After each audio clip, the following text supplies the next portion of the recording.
Physical education में इस साल को फेल नहीं होगा, बिल्कुल भी हम फेल नहीं होने देंगे। बारी है आज डे 15 की। डे 15 में आपको क्या समझने का मौका मिल रहा है, चलिए शुरू करते हैं आज की इस वीडियो को। बात करेंगे टॉपिक कौन कौन से करने वाले हैं हम। चैप्टर हमारा चल रहा है स्पोर्ट्स एंड न्यूट्रिशन, 7 नंबर का आने वाला है। आज के टॉपिक हमारे दोनों ही काफी इंपॉर्टेंट है और इनमें से एक टॉपिक पिछले साल बोर्ड एग्जाम में आया भी हुआ है, इनको बहुत अच्छे से सुन के चलना है और किस किस टाइप के क्वेश्चन आ सकता है इससे रिलेटिव वो भी आपको बताऊंगा। आज का टॉपिक हमारा है eating for disorder, weight control basically, a healthy weight, pitfalls of dieting, food intolerance and food myths. ये सारे टॉपिक हम लोग पढ़ेंगे और इंपॉर्टेंस ऑफ डाइट। ये पिछले साल बोर्ड के पेपर में आ चुका है 4 नंबर के अंदर क्वेश्चन, ठीक है। तो क्या क्या डाइट आपकी होनी चाहिए टूर्नामेंट से पहले, टूर्नामेंट के टाइम पर या टूर्नामेंट के बाद, ये काफी इंपॉर्टेंट क्वेश्चन रह सकता है। बोर्ड एग्जाम में पिछले साल भी आ रखा है, इस टाइप का क्वेश्चन आपको मिल सकता है। इस बार अगर ये नहीं मिलता तो कुछ डिफाइंड वाले क्वेश्चन आपको मिल सकता है कि फूड इंटॉलरेंस क्या है, फूड मिथ्स क्या है बेसिकली, या फिर हेल्दी बॉडी वेट कैसे होता है, या फिर आप पिटफॉल्स ऑफ डाइटिंग से क्या जानते हैं, इस टाइप का क्वेश्चन भी आ सकता है। तो आज डे 15 में हम लोग ये सारे टॉपिक करने वाले हैं आप लोगों के साथ अपना। तो बच्चों ध्यान से इस वीडियो को आपको समझना है, ठीक है, और इनको उस टॉपिक को बहुत अच्छे से याद कर लेना, छोड़ना बिल्कुल नहीं है। काफी इंपॉर्टेंट टॉपिक है सारे के सारे। Just go for it right now, learn them, grab them and score maximum marks. और फिजिकल एजुकेशन के अमेजिंग कंटेंट के लिए आप हमारी ऐप डाउनलोड कर सकते हैं। ऐप की सारी डिटेल आपके सामने आ रही है, just go for it right now. Time कम है, काम बहुत ज्यादा है, तो चलिए शुरू करते हैं आज की इस वीडियो को। Methods for controlling healthy body weight, कैसे अपनी बॉडी वेट को हम कंट्रोल कर सकते हैं, ठीक है। जनरल क्वेश्चन है। तो सबसे पहला कि एप्रोप्रिएट गोल सेट करो कि भाई मुझे हर हफ्ते इतना इतना वेट रिड्यूस करना है या फिर इतना इतना वेट गेन करना है। अब हेल्दी बॉडी वेट हर इंसान के लिए अलग हो सकता है, कोई ज़्यादा मोटा है उसको थोड़ा पतला होना है, कोई ज़्यादा पतला उसको थोड़ा सा मोटा होना है, या फिर एक हेल्दी बॉडी वेट लेवल पर आना है, ठीक है, मीडियम लेवल को मेंटेन करना, ठीक है। उसके बाद आप अपनी कैलोरीज को कट कर सकते हैं। अगर आपका वेट एक्सेस में है तो अपनी कैलोरीज को डेली बेसिस पे थोड़ा थोड़ा करके कट करिए। एक्सेस में कट मत करना, नहीं तो प्रॉब्लम आ जाएगी। बहुत थोड़ा थोड़ा करके कट करिए। अपने लाइफस्टाइल को एक्टिव बनाइए, मूव करिए, एक जगह पे बैठे मत रहिए, अपना थोड़ा सा अपने लाइफस्टाइल को एक्टिव बनाओ। गेम्स खेलो, आउटडोर गेम्स खोलो, ज़्यादा से ज़्यादा आउटडोर गेम्स को अपनी लाइफ में शामिल करिए। उसके बाद योगा एक्सरसाइज करिए ज़्यादा से ज़्यादा। जंक फूड को अवॉइड करिए। ओवर ईटिंग बिल्कुल नहीं करनी, ओवर ईटिंग बहुत खतरनाक चीज़ है। उसके बाद अल्कोहल, स्मोकिंग, ये सारी भी चीज़ें हैं जो कि आपकी बॉडी को अंदर से डैमेज करती है और आपकी हेल्दी बॉडी वेट के अगेंस्ट जाती है। ध्यान रखे चलना, इवन ये हेल्थ के भी अगेंस्ट जाती है, ठीक है। उसके बाद मील स्किप मत करना। आप सोचो कि भैया खाना खाना छोड़ दो, एक वक्त का खाना खाना छोड़ दो, तो एक्चुअल में कभी खाना खाने छोड़ने से बॉडी वेट कम नहीं होता, क्योंकि जब आप दूसरी बार खाना खाएंगे ना, आप पहले से ज़्यादा खाएंगे, आपकी बॉडी को ज़्यादा नीड होगी, आप ज़्यादा खा जाओगे, तो फ़र्क नहीं पड़ेगा बिल्कुल भी। इसलिए मील्स लो, थोड़ी कम लो, क्वांटिटी कम कर दो, लेकिन मील्स लेनी चाहिए, स्किप मत करो मील्स को। उसके बाद डोंट ईट फ्रीक्वेंटली, बार बार भी मत खाओ। ये नहीं हर 1 घंटे बाद भूख लग जाती है तो लोग चिप्स का पैकेट खोला, चल भाई शुरू हो गए, ऐसा भी ना करना। ये सब भी आपके हेल्दी बॉडी वेट को अफेक्ट करने वाले फैक्टर्स हैं। इसलिए खाओ, एक सही प्रोपोर्शन में खाओ और उसको डाइजेस्ट करने के लिए अपनी लाइफस्टाइल को थोड़ा एक्टिव करो, थोड़ा खेलो, थोड़ा कूदो, सारा दिन बैठे मत रहा करो, कुछ एक्टिव लाइफस्टाइल अडॉप्ट करके चलो, ठीक। ये सब चीज़ें हैं जिसकी वजह से हम अपना हेल्दी बॉडी वेट मेंटेन कर सकते हैं, ठीक है। Next, pitfalls of dieting. अब ये हमारा जो टॉपिक से आगे शुरू होते हैं, काफ़ी इंपॉर्टेंट है और ये 3 मार्क के क्वेश्चन में आपको मिल सकते हैं बोर्ड एग्जाम में। सबसे पहले आता है pitfalls of dieting. Pitfalls means basically dieting के नुकसान कौन कौन से हैं, देखते हैं एक बारी। Dieting is a method of reducing the diet that is required by human being for a daily functioning, जो आपकी डेली फंक्शनिंग के लिए आपको चाहिए बेसिकली, ठीक है। जब आप उस डाइट को रिड्यूस कर देते हैं उसको डाइटिंग कहते हैं। Nowadays every human wants to stay slim and trim, सबको आजकल पतला दिखना है, इसलिए हर इंसान डाइटिंग पे जा रहा है आजकल। So it is an art to follow a dieting schedule which leads to gaining weight. तो कभी कभार हम क्या करते हैं कि डाइटिंग शेड्यूल फॉलो करना शुरू कर देते हैं अल्टीमेटली, और उसका रिजल्ट वेट गेन होना शुरू हो जाता है। Sometimes dieting leads to many ill effects. Okay, यहाँ पे डाइटिंग है, ध्यान रखे चलेंगे। डाइटिंग की वजह से कभी कभार कुछ इल इफेक्ट्स भी आ जाते हैं, तो ये भी नुकसान भी हो जाता है। अब वो क्या क्या नुकसान है वो देखते हैं। सबसे पहले एक्सट्रीम रिडक्शन इन कैलोरीज। एक नॉर्मल पर्सन को एक अच्छी लाइफस्टाइल जीने के लिए 2500 कैलोरीज डेली चाहिए ही चाहिए, ठीक है। अगर एक इंसान कैलोरीज को कम करना शुरू कर देता है, ठीक है, या वो 1800 कैलोरीज देता है, तो ये एक बॉडी की प्रॉपर फंक्शनिंग के लिए जरूरी नहीं है, या बॉडी की फंक्शनिंग के लिए इनफ नहीं है बेसिकली। ऐसी कंडीशन में आपकी फंक्शनिंग अफेक्ट हो सकती है।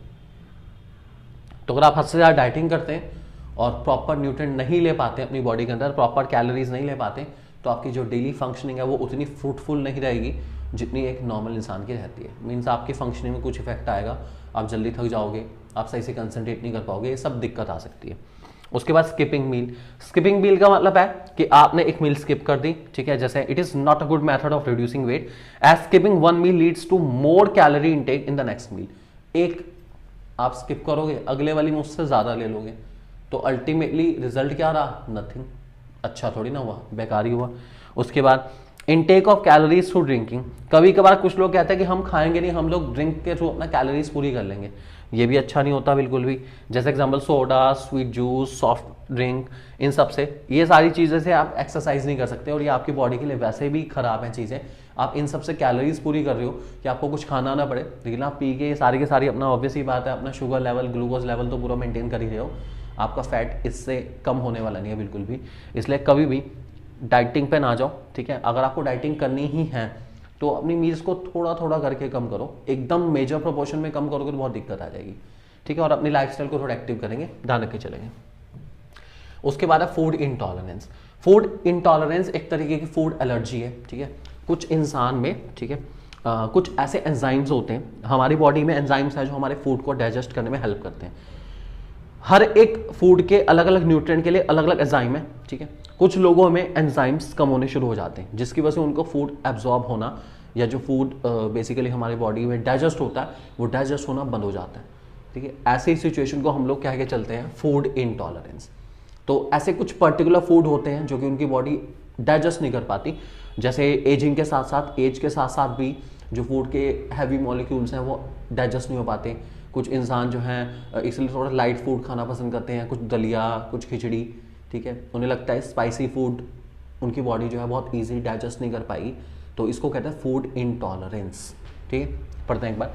It is similar to food allergy. It simply means that an element of certain food can not be properly processed और absorb by a digestive system. It comes gradually, not frequently. हल्का हल्के आता है, ठीक है।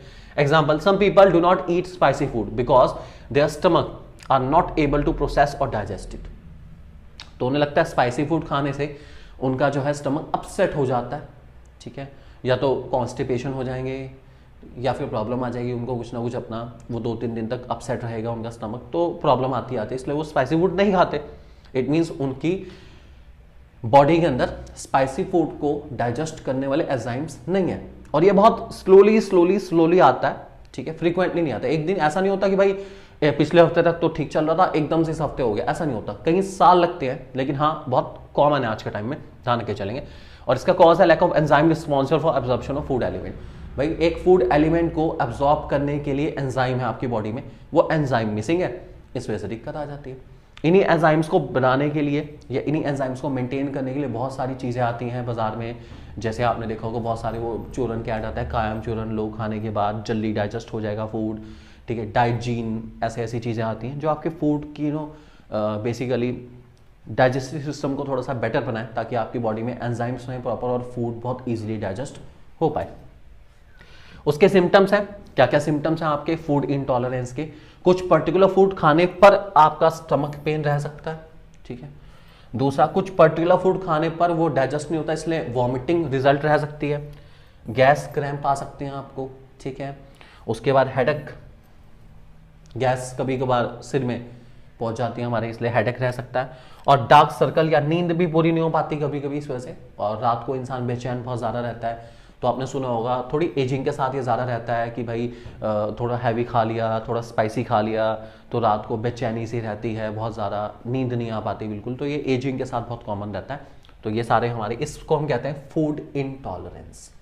अच्छा टॉपिक है, ध्यान रख के चलेंगे। नेक्स्ट है मैनेजमेंट ऑफ फूड इंटॉलरेंस कैसे करें। थोड़ी एक्सरसाइज कर लो, और दूसरा जो है मेडिकल हेल्प ले लो, थेरेपीज ले लो, जिससे आप ठीक हो जाए। या फिर जो न्यूट्रिएंट आपको लग रहा है या जो भी फूड का एलिमेंट आपका बॉडी डाइजेस्ट नहीं कर पा रहा है, एंजाइम की कमी है, उस एंजाइम के लिए आप थोड़ा बहुत वर्क कर सकते हैं, ठीक है। उसके बाद है फूड मिथ्स। अब मिथ मीन्स अफवाह, ठीक है। कुछ गलत फहमियां जो इंसान के माइंड में है फूड से रिलेटेड, वो कौन कौन सी गलत फहमियां देखते हैं एक बारी। Myths are illogical beliefs that are followed by people because they seem to be true.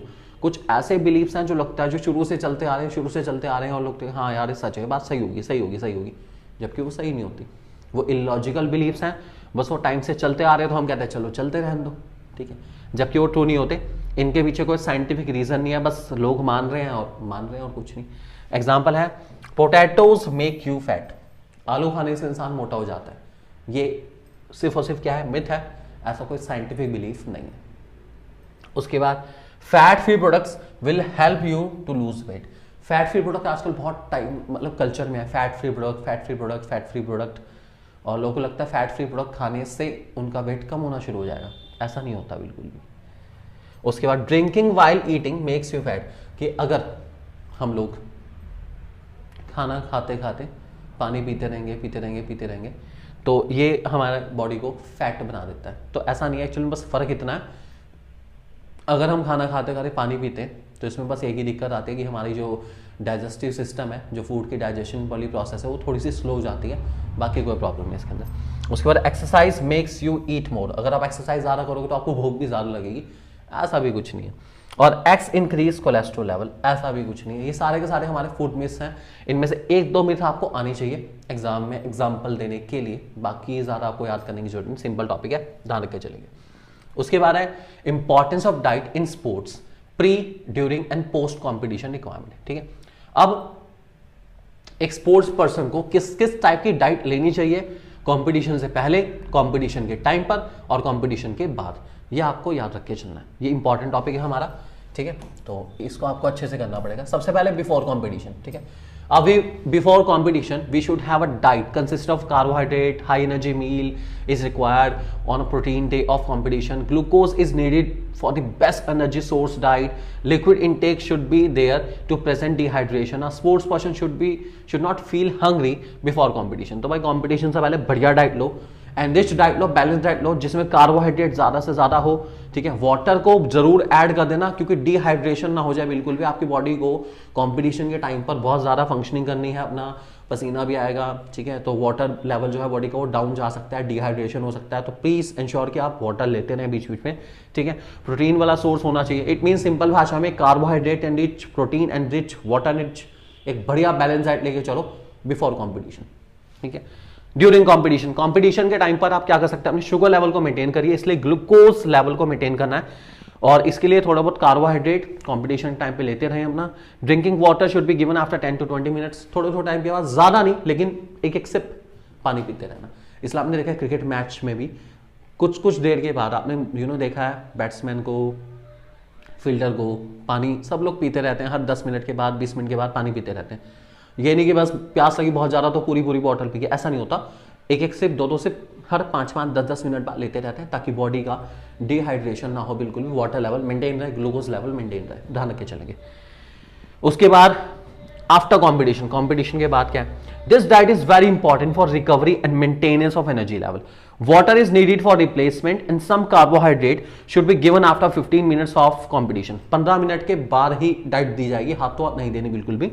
Water level अगर कम रह रहा है तो थोड़ा सा पानी दे सकते हैं या फिर कोई ड्रिंक दे सकते हैं, ठीक है, एक स्वीटनर टाइप ड्रिंक बहुत सारी आती हैं, आपने देखा ही है, स्पोर्ट्स वगैरह सब लोग लेते रहते हैं, कोल्ड ड्रिंक या हेल्थ ड्रिंक कह लो आप, ये रेड बुल टाइप ये सब चीज़ें हैं, कुछ भी चलता रहता है, थोड़ा बहुत ले लेते हैं, ठीक है। उसके बाद 20 grams of protein should be given to muscle recovery, 20 gram protein आपको कम से कम देना चाहिए। एक बैलेंस डाइट देनी है, ठीक है, लेकिन कम से कम 2 घंटे के बाद, ये ध्यान रखना, जो खाना खाया जाए पूरा प्रॉपर बैलेंस डाइट वो 2 घंटे के बाद ही होगी।